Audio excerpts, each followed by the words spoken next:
Hello, everybody, and welcome to ABM Answered, the 7-minute demand generation ABM video series, or at least that's what we aim for. I'm here with Ollie, who is totally capable of introducing himself in a second, but again, to give a short overview of the concept of this video series. Ollie, in this case, will have 7 minutes to respond to 7 questions, all about account-based marketing or demand generation. These questions have come from or have been adapted based on the data that we've collected at Mixed Reality Rooms, where over 1,000 marketers have gone through and stated what their biggest struggles are with demand gen and ABM at the moment. These questions, statements, or struggles are randomly selected. And in this case, we've tailored them to more of a BDR sales approach. But we'll go through them one by one, and if Ollie is successful, which I'm sure he will be, he will receive a prize. So yes, Ollie, I will hand it over to you to give an intro. Yeah, so Ollie Parsons, I've basically been working in business development for around 3 years now, mainly in SaaS startups and mainly in data. But throughout my time, I think the reason why I'm kind of here is, long story short, I realized that the typical way of doing business development, the spray and pray approach, doesn't necessarily work, especially when you're trying to enter big businesses, enterprise accounts. And so, yeah, throughout my time, I've started to do what you would probably call ABM, but not call it ABM, kind of a BDR view on ABM, really targeting accounts such as Vodafone and kind of building sequences specific for them. And right now, kind of taking a step away from full-time employment to run my own consultancy. So, yeah, doing kind of the management side and the outbounding side, doing both what I love. So, yeah, that's a bit about me. Nice. Awesome. Right. Interesting you said Vodafone as well. We work with Vodafone, which is fantastic. Right, so I guess let's just get into it and see how we get on. So question 1, and I'll start the clock. Let me do like that. Nice. Prioritization of target accounts was the problem that came in.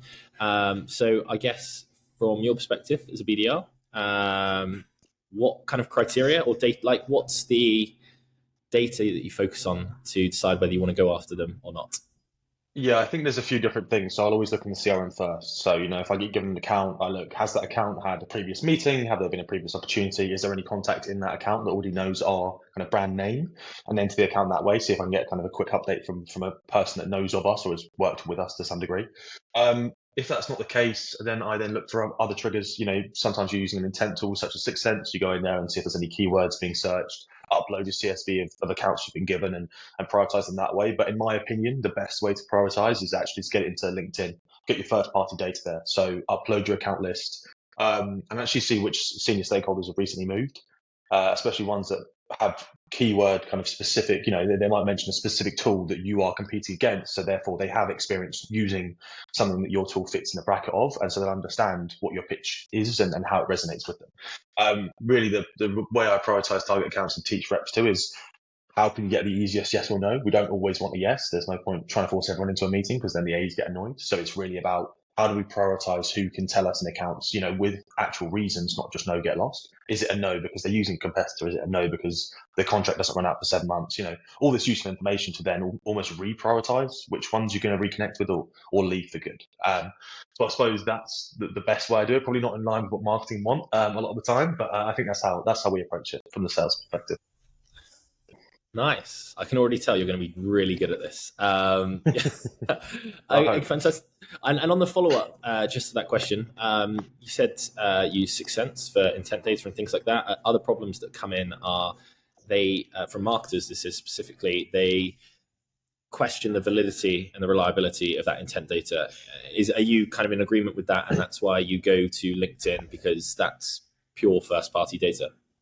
Yeah, I think what I would do, because you can actually download CSVs from 6 Sense. So I would go in a lot of the time, download a CSV from 6 Sense, upload it into Sales Nav, and then see what triggers have happened. Out of the 100 accounts that apparently are popping on 6 Sense, only 3 of them have got leadership changes. And maybe those are the 3 that I go to first. But also I think the problem with 6 Sense is you need to look at it from a longevity perspective. Just because 6 Sense pings because they've entered 3 keywords, how does that rank? Has that account typed in those 3 words consecutively for 12 months? Because then there's no spike. So the way I found 6 Sense to be more useful is look at accounts that are spiking, but look at, have they gradually increased their keyword count? Has it gone from 3 a month to 4 a month to 5 a month? Or is it just 3 a month and your rep just keeps getting notified about an account they keep going back to and thinking, same again, like how do I prioritize? So yeah, I definitely agree that it needs to be used well, and I think it's got specific use cases, but I'll always refer to first party data when I'm cross-referencing, because that's, people upload when they change jobs themselves. You don't get 6 months to tell you. For sure. Nice. Okay, cool. Smashed it out the park. Question 2. Personalization at scale. So this is the problem that marketing have stated. Obviously, marketing are responsible for creating all the collateral and everything. From my question to you would be, what do you expect from marketing, and what do you do yourself in form of personalization? Yeah, so great question. I think what I expect from marketing is if we're going to go after, for example, if I've got 5 reps on my team and each one of them has a vertical, manufacturing, automotive, fintech, whatever the verticals are, I would love to have a case study for each that kind of speaks to specific pain points of personas, whether it be tech, finance, marketing, so that a new rep that enters a business can very quickly. I give them manufacturing as a vertical to go and target, and I give them a case study that speaks to how we've helped. It provides context for them to kind of self-learn. Also gives them a very easy kind of way to be like, oh yeah, we have worked in the industry, worked with this big name. It's almost that kind of, you probably want to know what we're doing with the competition in the sector. Why don't you come have a chat with us? And maybe from an organization perspective, that doesn't get you deals, but it does get you through a door as a business development function, as a marketing function. So that's kind of what I expect. I'd also love MQLs, but a lot of the time it's quite difficult for. I've been around the block a few different businesses, and some of them do really good MQLs and they have a good process. Others, salespeople get past MQLs, and sometimes it's just like they don't believe in it. There's no communication, and it kind of breaks down, which is the typical, when you've got those videos of marketers and sales kind of arguing. I think that's the problem. But in terms of the personalization that I do, I'll give Vodafone as an example. I was selling a very specific tool, flipped onto Salesforce's CRM with very, very specific use case to certain people. And Vodafone's account, you've got CIOs everywhere. You've got CIOs of Spain, Germany, France. And then slowly I started to piece it together. Before sending any emails, I was like, I need to know who is in this group is going to be the final decision maker, because you're going to spend 20 minutes each person to then maybe just get them to say, I don't make this decision. I can't help you, even if they are interested. And it took me a long time, but I actually found a podcast that was produced by the CIO of the group from Vodafone, and found he used a very specific quote in that, talking about the digital transformation that was ongoing and that the tool might feed into it, and also that he had this other side project going on. And so I think with personalization, the reason why I'm referencing the story is it's about the person. You need to get them to open the email, but it has to be business related as well. It needs to be, I'm emailing you about your podcast, but also I know that in your podcast you mentioned Vodafone need to do this and need to sort out this system. And so it's a person, I've done the effort to research you, I've done the effort to research your company, and, I can go and send that to him. And also I've then got that context to go research anyone else and email them and say, look, I saw your group CIO send a podcast this. I assume that that's, in line with what you're trying to do. And then you go and check the annual report, check the job ads, and you get this kind of picture of what the company's trying to do. But each time you're attacking that person at the start, just with a little clickbait or something to get them to open, and then you sell it to them. Great. That's a great answer. Your kind of the podcast comment and picking out things is gold as well, actually. And when you say MQLs are kind of rated differently, I guess you're talking about. So I've spoken to a few salespeople, and it's like, oh, they've downloaded an ebook. I mean, that doesn't give you much to go off, right? They haven't commented or said anything on it. So does that really make a difference? The problem I've had is, especially when I've got reps in the team that try and prioritize their leads, like I've mentioned, they just don't see the value in, if someone's downloaded an ebook, the problem you have as a salesperson is if they wanted a meeting, they probably would have clicked the book a demo button. And so you're left with this person that is interested in what you do, but not enough to come and have a meeting. So then as a business development team, you don't know really a lot of the time what to do with that lead. So, I've been involved in people scoring their leads on Salesforce. So MQLs get, plus 100, minus 20, and that's how you prioritize. Beyond that, I think what would be, what reps should be doing with MQLs is, they should do it as an account. So let's say, let's use Vodafone as an example, right? You have Vodafone, and every maybe 2 weeks, someone from Vodafone, even quite a low down person that maybe wouldn't ever come in for a meeting, downloads an ebook. The only reason you really would email that person is if there is reference on that person's kind of job ad, that their job role that they put on LinkedIn, or a job ad that's referencing, they're going to fill position that team. That would like, oh, I saw you download this ebook, and I know because of the research I've done that this is ongoing, and so I thought it would make sense for us to have a conversation, because that's the only way you get through the door with the MQLs like that, because they're not hard leads, they're not people that want to come and speak to you, they're people that would prefer to read an ebook. So that's the challenge, and I think a lot of the time it comes from who that person is, how senior are they, what are their goals, what are their objectives, and what does the business from your research want to do, in line with where your software or product or whatever it is can help out. Solid answer. Question 3. The problem that came in is inflated tech stack. So again, this is probably because it's cutting into marketing budgets, right? And a lot of tools don't get used. There are meme tools out there. I use meme tools, or like create your own memes and lots of different things, but it racks up really quickly. And before you know it, you're spending thousands a month on lots of different tools. I guess my comment or question for you would be, as a salesperson working with marketing, what tools do you really work well for you from an ABM perspective, and what tools could you just like get rid of? So you've already kind of touched upon the fact that you'd prioritize LinkedIn Sales Nav over 6sense, but yeah, are there any more? So I think for perspective, there are a few things you can do from that particular angle. I mean, obviously, as a salesperson, you want data, right? So data providers are key, and having the right data provider for your region is key. So you have to have Cognizant if you're doing EMEA because they have the best quality data and most available data. For the US, you'd obviously go for Zoom Info because they have the best, and so you wouldn't want. I've been in positions where it's roles kind of reversed and people can't seem to get through to people, and that's the key. But in terms of your question in marketing, I think where we've seen success before when I've worked with marketers has been to do with we've sold to startups per se, like really small startups getting Series A. And so we've gone on a website like Crunchbase, which has announcements to do with funding, which you can search, startups working with the health wellness industry with, 100 less employees. That's an angle that you and marketing to work together to actually build out a sequence, build out some case study references, and really get some lead gen going. I think that's the key.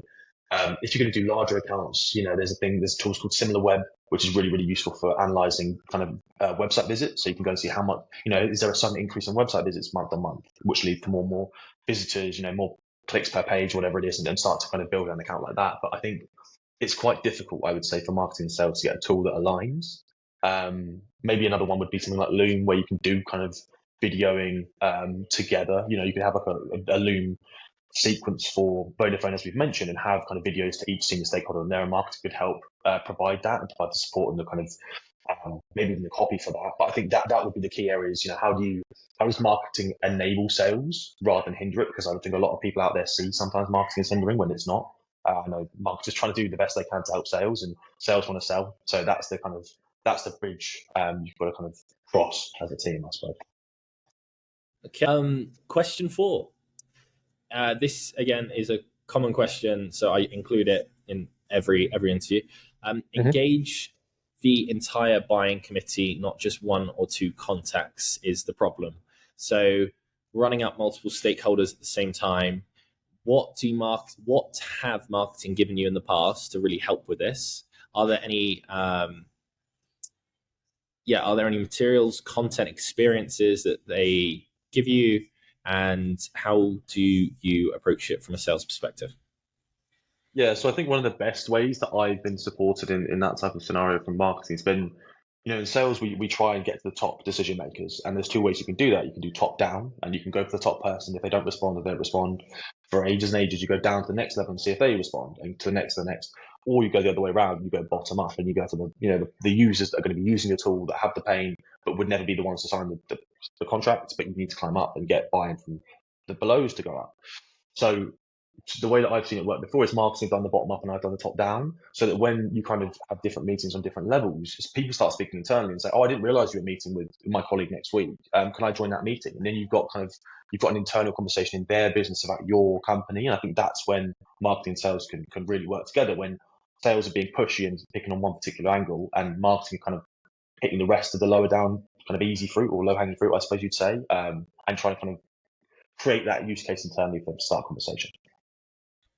That's I've never thought about that, to be honest. That's really smart. So marketing go for kind of like the vast, broad outreach demand, like it's account focused, but you're building demand all across the organization. You, as the reps implementing an ABM program, are going for like the top sharks at the top, sharks, whatever you want to call them, like the big dogs at the top that have actually got the buy-in, by which point, if either one goes, so for example, if top go, "Hey, organization, do we need this?" They're going to go, "Yeah, it looks great." Or if the bottom start clumping together and they're like demanding it, both work. Okay, that's a really nice way to view it. Cool. Question 5. You're doing great, by the way. This is fantastic. Nice. So ABM programs are often for products worth over at least $50,000, Mhm. probably $100,000, which means they generally just naturally take longer, so longer sales cycles. Um, how, on what cadence, or how do you keep re-engaging them over an extended period, and how do you track that? Yeah, so I've always been quite a big fan of the Agoji sequence, which is quite big out there. It's about a 17 or 18 step sequence developed by Sam Nelson, big sales leader. And I think the reason why I like it is not, I've changed it, I've adapted it, I've moved things around with it. But one is the length of the sequence is really, really useful. It's about a month, I think, in terms of the amount of time it actually goes from first to last email. It's about a month, but the touch points change in there. So you've got LinkedIn, you've got phone call, and obviously throughout that, I've also added things like videos. And the reason why I do that, especially for the bigger deals, is I've realized everyone's got their own preferred medium of exchange. You might like the phone, I like LinkedIn, emails. You call people sometimes as a salesperson, they say, I don't take phone calls on my work phone. And I'm like, okay, well, I just very quickly, because I don't want to send you another email. And they're like, no, I want to see the email. And you're like, well, you feel like saying, look, you're on the phone now. Give me 30 seconds. I'll pitch you. If it's a no, save us both kind of 15 minutes of reading and writing. But some people don't like that. Some people like they're the buyer. They want the power. They want the decision of, I don't want to look. I don't want to learn about your product that way. I want to come to a website. I want to see a webinar. I want to read a case study. And so you have to be respectful. If you're not, they won't come back to your product. They won't like it, even if they hear your name, your company name, a year later, they'll probably still remember that bad experience they had. And so the way I get people engaged is I find out what their preferred medium is. Like I think the Vodafone CIO that I actually booked him over text. He sent me one of those automated text response when I tried to call him and said, "Can I call you later?" And he didn't know who I was, so I just gave him some context. I said, "Hey, look, I've sent you an email. I'm Ollie from company. Well, I'm not going to say it now, but I'm from this company, and we offer this solution. I've done some research on yourself, listened to your podcast. I wondered if you had some time." And he was like, yeah, let me send you an email response now, and came back to me and emailed me. So I think it goes to show, part of me was thinking, if I didn't send that text, would he have responded to my email? Would he have, come to the meeting? Would he have picked up my next phone call? And sometimes you just got to be a bit cheeky and understand some people like WhatsApp. I've never been bold enough to do the FaceTime. I know a few people that have tried that, but I think there's a limit to it. But yeah, I think that the answer really is you've got to understand how people like to be communicated with and to. And once you know that, you kind of knuckle down on that. Don't go super heavy persistent, but just make sure every touch point you have is kind of surrounding that approach. And also its tone. Like you understand how people talk. Some people like to be very formal, some people very informal. And if you don't mirror that as a salesperson, and even in marketing language, I think it's very easy for them to feel like they're just being automated kind of marketing material. If it's more tailored to them and the way they talk, they want it to read it and be like, oh, they know who I am, they know about me, they've remembered me, I'm important. I'll be more likely to buy the product, is basically the way I look at it. Wow. Okay. That is bold. I don't think I even text. I occasionally WhatsApp, but that comes usually after a call and things. Like I've never got like an automated response back where I've just gone in for the kill and say, "Hey, I'm Sam. This is what I want to talk about." Yeah, it But was risky. It was risky. Trust me, it was. I was feeling quite risky, but when you're at that point, you just think it's worth it. He's texting me. I've got a reason to text back now. So yeah, otherwise, if you don't like shoot the shot, you miss. Like I've booked meetings or had like lunches and sat down dinners with people because I've sent LinkedIn video messages to people. Like that's worked quite well for me. Some people are like, stop messaging me. I don't know. They might think it's a bit weird, but like you've got to stand out. Otherwise, you're never gonna get anywhere. yeah. That was really, really good. So question, I think we're on question 6. I'm in question 6. So nearly there, Ollie. This one's more of my personal kind of question around like a target account that you and marketing really need. Like I say, it's a tier 1 Mhm. account that you're going after, a new logo that's been particularly like challenging maybe to convert. Maybe it took longer than expected. You kind of touched upon it there, which would have been a really good example. It still could be. So if you haven't got another one, that's absolutely fine. But like, is there any like genius play that you've done to engage an account before, or like an out of the box approach? Um, I would say so. I mean, where I started in my sales career was startups, so it was a lot of kind of crazy ideas and doing things that were maybe a tad too far at some points.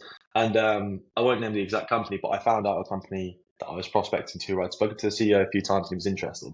And then he ghosted me. He just didn't respond. I could see he was opening emails, but didn't pick up the phone. I found out their office was nearby ours.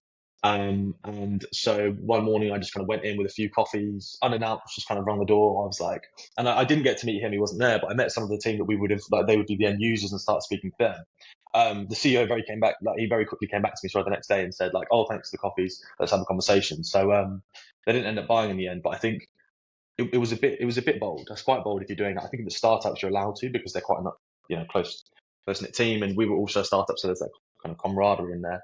But yeah, I think just taking an extra step. I know some people that have written like handwritten cards and taken them around to certain companies around London and hand delivered them, inviting them to kind of a round table and things like that. So I think thinking outside the box, like not many people are doing handwritten notes or taking coffees to the office. I'm not saying go across the globe doing that, but I'm saying if it's around the corner and you had an all right conversation, you're allowed to do it. What's the harm? They're not going to turn down free coffee. So that'd be my second example, I would say. Well, that's a smashing example. I love that.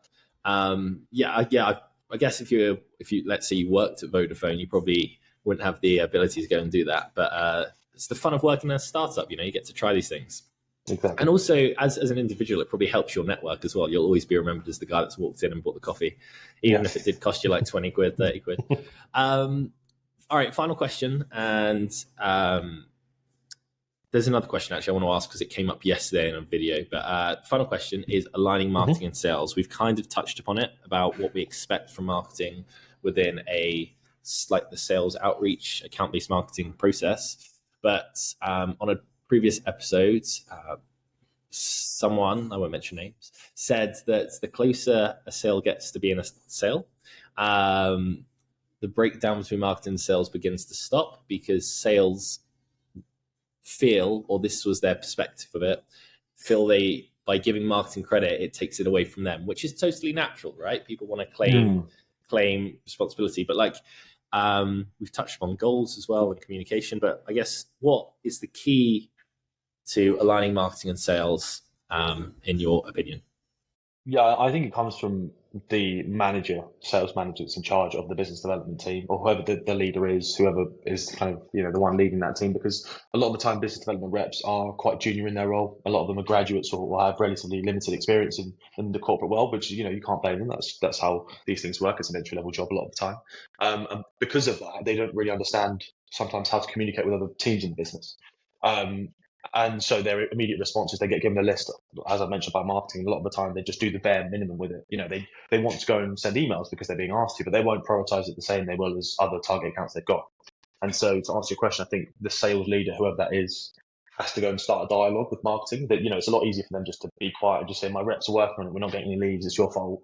And I've been in that position before where I've kind of joined a team to lead them, and that was a previous feeling, and so marketing and sales are misaligned. And you go there and say, look, what are you doing? Why aren't my reps working it? How can we kind of narrow down both our views of what our ICP is? Because as soon as you start doing that, why do BDRs need to do their own lead gen for accounts? They don't need to. They should trust what marketing are doing. If they don't trust it, they need to open a dialogue, because otherwise nothing changes. So I think the sales leader is the one that has to make that decision and sit down with marketing and make sure they're aligned. Strong. Solving World War III. Not bad. Right.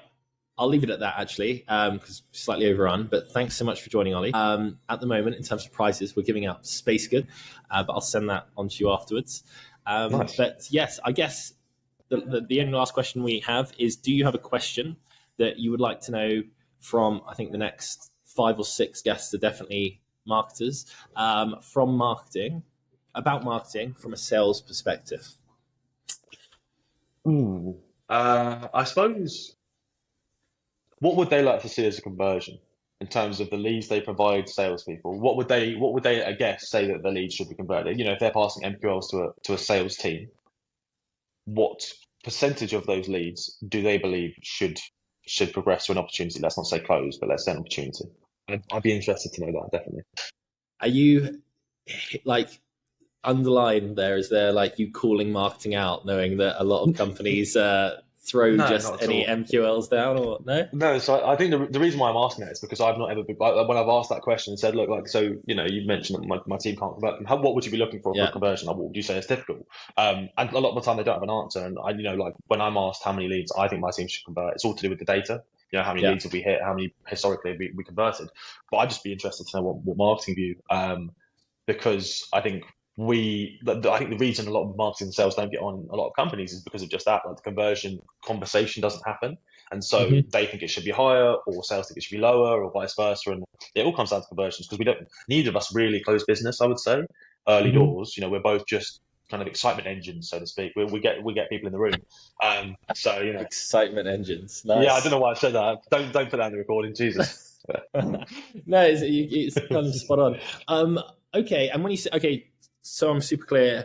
When you mean conversions, MQLs to SQLs, right? Yes, or SALs or whatever your marketing sales jargon is. Whatever Marketing the to acronym. sales. Yeah. Yeah, exactly, All right. exactly. Awesome. I'll get that in. Ollie, thank you so much for playing, and yeah, appreciate it. Appreciate the time. Thanks.